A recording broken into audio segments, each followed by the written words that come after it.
Birthday to you মা। Happy birthday. Thank you বাবা। তুমি কিন্তু এতদিন বলছো বিয়ের বয়স হয়নি, বিয়ের বয়স হয়নি, একটু 18 প্লাস হোক তারপর তোমাকে আমি বিয়ে দিব। এখন কিন্তু আমি 18 তে পড়ে গেছি, আমাকে বিয়ে দাও।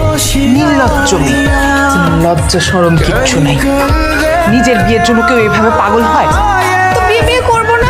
আমার ছোটবেলা থেকে কত শখ, একটা বউ সাজবো, বড় হয়ে জামাই নিয়ে সেলফি। আপনারা যদি আমার জন্য কোনো পাত্রী ম্যানেজ করতে পারেন তাহলে বলেন, নইলে আমরা অন্য কোনো ঘটকের কাছে দ্বারস্থ হব।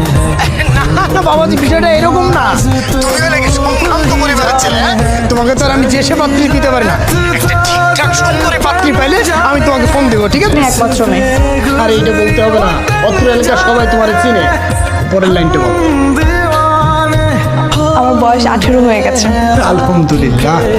এখন আপনি আমার জন্য ছেলে দেখেন তো আমি বিয়ে করবো।